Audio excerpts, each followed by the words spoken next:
Welcome students. Today's topic is strengthening mechanism in the metals. Okay, as like alloying and other process, heat treatment and other process, we have some more topics like strengthening mechanism of alloys. Okay, normally pure materials are very soft, so that we want to make them as very hard, a very strength, very toughness. So what we are going to do, we are going some alloying mechanism, right? So we are making alloy so that the pure material will become stronger than the normal one. Okay, if you're taking the aluminum and its alloys, we have already studied about duraluminum, so it got a higher strength when compared to its pure aluminum. Okay, so normally compared to mild steel and low carbon steel, and we have the alloy steels that have much more strength. Okay, in normally the commercially pure titanium is very less strength with 300 megapascal something, whereas the alloy of type 6Al4 vanadium we're exciting up to 1000 megapascal, and that also well known truth. So apart from that, we have some other techniques like heat treatment. So if you want to increase the surface level or the core level, keep using this thing. Okay, we are using the heat treatment methods to increase the strength of the materials or alloy, etc. Okay, similarly we have some strengthening mechanisms. Okay, let me check. There are 4 5 mechanisms are available depending upon the textbooks. Okay, so in the textbooks what I referred, it is having 4 mechanism. If you want, you can follow. Some books they are telling it's 3, and some books they are telling 5 6 methods. Okay, let me take the important things and we will discuss. Okay, what is important, why we have to understand the mechanism of strengthening in metals. Okay, because most of the time we engineers are ready to design the perfect material which can handle all the situations. We are not going to design the soft material. We are always engaging ourselves to define a maximum strength materials, unbeatable materials. So we have to design. So the thing is, universal truth is, if you want some property, you have to lose some property. Most probably, if you are losing the ductility, we will get maximum strength. That is a common phenomena available in the material science field. Okay, but neutralizing the both properties and making the optimal materials are very quite difficult and challenge to all the metallurgical material science engineers. Anyway, we are scientists are working and they are making the best of the materials. Okay, so several hardening techniques we are using, and I already talk about the heat treatment and other things. Let me check one more things, and what is the important, why we have to understand the strengthening mechanics of materials, because it's always up to micro to macro. While we are studying about the tensile strength and fracture and other things, we have seen that how the micro voids are created. There isn't small vacancies or defects which is placed in the grinds, then from that only crack was originated. They are making the micro voids. Later, if you keep on applying the loads, these micro voids will be collapsed with each other and they became macro voids. Okay, then macro voids are created. Now loss of areas, necking and other things will take place, and the material will become two pieces. Okay, so we should think about the micro level changes, and then we have to check what is going to happen with macro level. Okay, so in the micro level we are having the dislocations and their movement. If you are able to restrict the dislocation and movement, we can produce high strength materials. Okay, then how we going to make, that's what we're going to see in the upcoming slides. Okay, the best concept is the reduction the we have to reduce the plastic deformations by reducing the mobility of dislocations. Okay, so that is a thing we're going to see. Okay, the first one, work hardening or cold working. We have a little bit knowledge about this word in manufacturing process as well as the material science. Another one is the solid solution strengthening or alloying. That's simple technique how we are making alloyings and other things. And another one is the precipitation hardening, how duraluminum is making. And last one is the strengthening by grain size reductions. And most of the books they are not including the last one. Anyway, I have included. You can study it, no problem. So first one is the work hardening. So in the work hardening, we are going to deform the materials in the plastic stage. Then we're going to remove the load. Again, we're going to give some load and we're going to remove the load. Slowly, we're going to do like this only. So finally, we're going to check how much strength it was attained. Okay, so strain hardening is most applicable to the ductile materials, because we're going to change the ductile material into hard. So by the work, we are going to make them hard. That's why we are calling this as a work hardening. Sometimes we calling this as a cold work because we are not going to increase the temperature.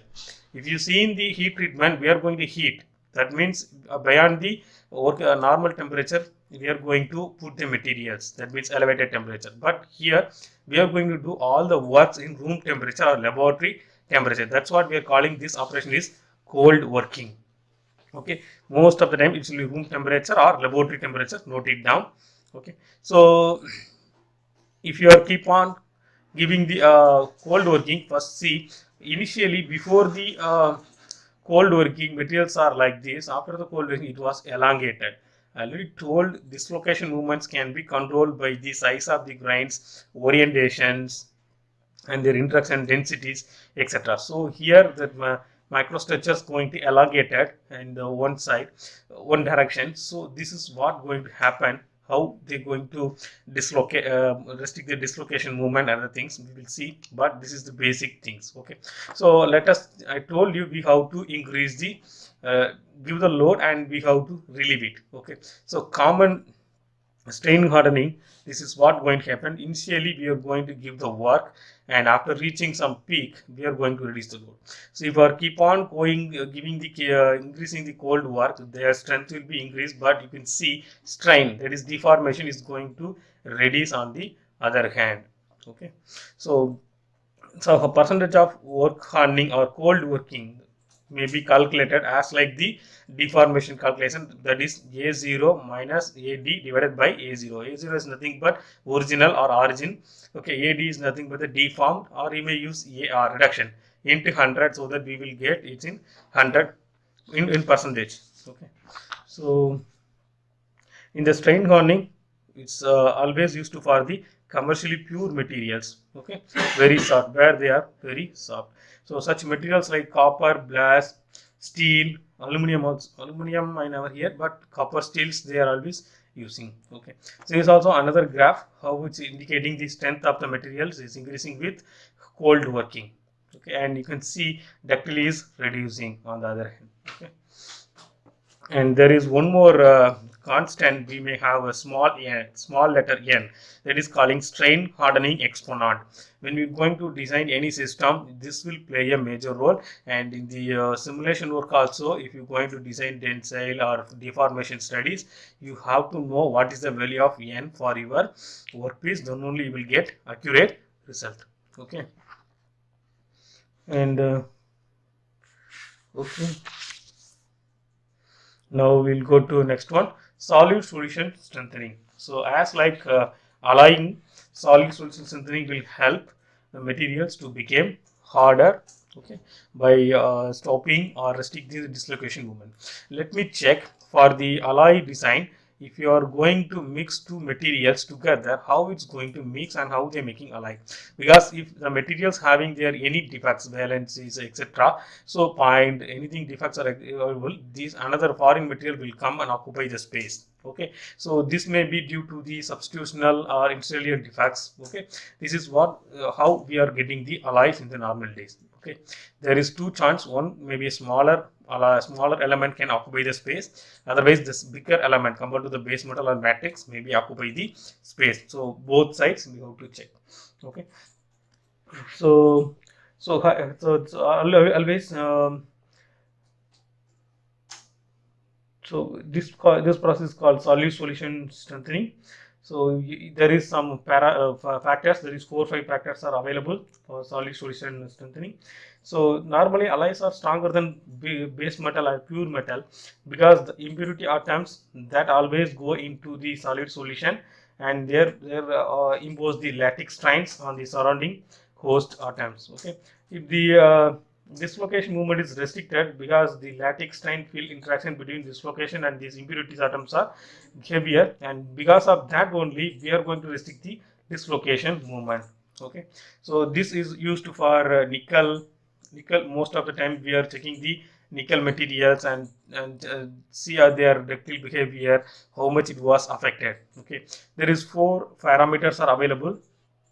Okay, so first one is the concentration of the solid atoms, and second one is the shear modulus of the solid atoms, and third one is the size of the solid atom and the concentration or the density and the valency of the solid atoms. And these are all the four major parameters which going to control the solid solution strengthening. As I told, if the smaller atom is placed in the vacancy, so all other surrounding atoms will push them, that making tensile strain. Okay, so if the newly came foreign atom is bigger, they are ready to push all the things away, that making the compressive strength. And you know this here in the green color there is some notations are available. Please go and check which defects we are going to make like this, not a defect or movement, whether it's slip, edge or etc. You just check it. Okay, so here also I have given one small hint. Greater the stress necessary to initiate the movement. That means here already have some stress. If you are giving the stress, first you have to neutralize this thing. After that only it will start move to the applied stress direction. That is the thing which indirectly we are getting. Okay. So next one also the perfect crystals. There is no defects, and we have one small defects. Okay. This is how we are going to extract. Okay. So concepts are very small and very easy. And this figure, yeah, so a figure which shows that the tensile lattice strain which is imposed on the host atoms by smaller substitutional impurity atoms. Okay, then possibly the location of the smaller impurity atoms related to an edge dislocation. The symbol which I shown over here is not for anything. It is just reporting the edge presence of edge dislocations. Okay, so there is a partial cancel of impurity and the so dislocation letting strains. Okay, so resistance to slip is the greater when impurity atoms are present, because of the overall lattice strain must be increase of the dislocation in thrown away from them. So, okay, so furthermore we'll simply say the dislocation movement is controlled because of this action, so that only we are getting more strength. Okay, so strengthening mechanism by grain size reductions. Okay, so before we going to see this one, we should know about the Hall pitch effect. So most probably in welding or casting, if you see, depending upon the cooling rate, the grain structure may be affected. Most probably if you are engaging yourself with the laser welding, most of the material will give fine grains. Okay, after the welding, so fine grains will reflect their more toughness, their strength will be increased, they are more hardened than the base metal. Where areas, if you see the GTAW and other plasma welding, the heat input is high and it is having the slower cooling rate, which can give more time to generate big grains, so their toughness, their strength will be automatically less and it is softer. And the high micro hardness number, if you are comparing both laser beam welding and normal GTAW, you will get very less in GTAW. That is called Hall pitch effect. It's directly related with the diameter of the atoms, grains, not atoms, grains, and some other factors. Let me get inside and see what are the things. Okay, so most probably you can see the barrier strength increase with increasing the angle of misorientation. Yes, as you can see, one side we have grain A, another one is grain B. They are not in the same orientation. Their orientation was somewhat different, and we have the grain foundry, so that only we are also achieving one small loss. Okay, smaller the grain size, more the barrier to slip. Yes, absolutely, that's what I'm telling. Smaller the grains means they'll close to pack with each other, so they're restricting. Okay, so based on this only Hall pitch, he have developed this relationship, and you can see this one also very clear. Okay, so it's the sigma ky are the material constant. Okay, and sigma y is yield strength. He is directly correlating with yield strength with the average grain diameter. If you have any doubt, you can go with any research article which is placed for comparison study between TIG and laser welding. You will easily get this type of details, and micro hardness as well tensile test they have parallelly placed. You can check it, no problem. The last but not least, before some details I want to share with you. Okay, so your fine grained materials, okay, it is always harder and stronger than the coarse material, because in GTAW always it's having coarse structure because of the low cooling rate. Okay, it's a best example. You can engage yourself to check whether it's true or not. Do not engage with some other studies, it may be very difficult. Okay, So when the atomic disorder within the grain boundary region will result also another discontinuity of silk plane. As you can see, there is some disorders are available in the atomic structure within the grain boundary, that also going to act as a barrier, so that also we are going to increase the strength. Okay. So if the orientation is different, it's also very difficult. It's like taking a bike in moving in the eastern Yukon or hills, right? It is very difficult to achieve high much faster movement in the hill state. And similarly, okay. And in the equations, Hall pitch equations and the notations I already expressed. Okay, so what are the things we observing in the Hall pitch effect? It's also mentioned that grain size reduction improves not only the strength but also increasing the toughness, which indirectly exceeds in the micro hardness survey, measurement or survey. That's what I'm telling. Please engage yourself, find some journals. These relations will be reflected on their results. Come back to me, we can check it. Okay, if the diameter is okay, so this is enough for um, grain size in strengthening mechanism. Let me go to the precipitation hardening. That's what I'm telling. In the precipitation hardening, and we have studied about how to make the duraluminum. Okay, in the pure material, when the dislocation lines are coming, they will easily cross the grains and they will go. But if we have allying element, foreign elements and new components, it's very difficult to pass through the dislocation movement through these atoms. Okay, that particles or etc. It's very difficult. So we'll see how it is. Okay, this is part. So due to edge hardening, what we're going to do, the cutting plane, which is shear stress, will come.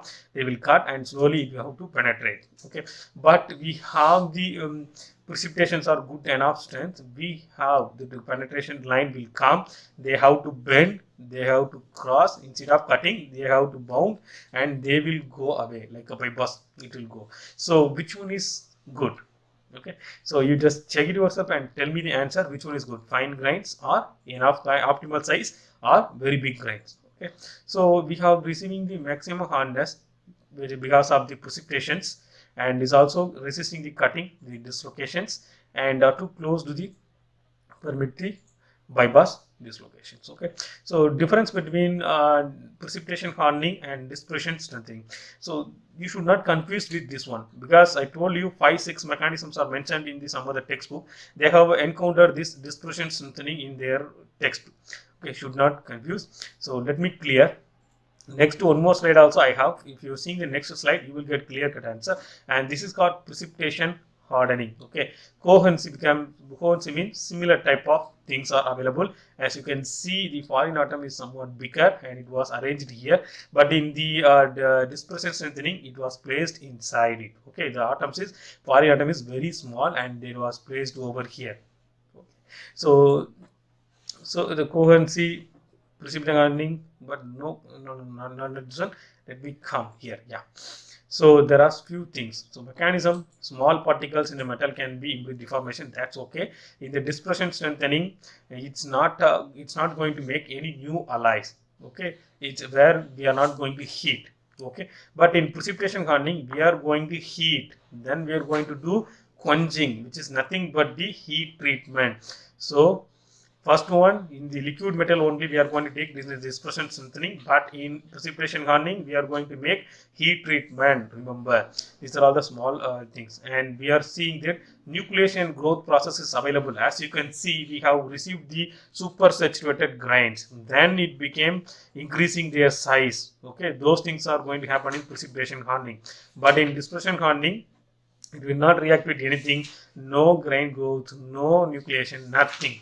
Okay, so in the precipitation hardening, we have uh, phase diagram. Yes, in the duraluminum, as you can see, we have using the phase diagram to check it out, how much the solvent is present over there and what is their phase condition, etc. But in dispersion strengthening, we cannot do anything. Okay, so don't get confusions. And there is some small things we can measure it from the dispersion hardening and the particle size effect. We are plotting the graph. We can't say that keep on, if we are increasing the size, it will be increasing. No, it will not, like up to some R critical radius.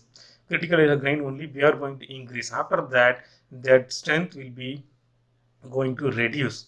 Okay, so that is what I'm telling. Blindly you cannot say that when it's increasing, it's going to increase. Okay, so optimal level only. So additional reading, you can go there, you can use this need diagram if you want, you can use it for your exam purpose, not an issue.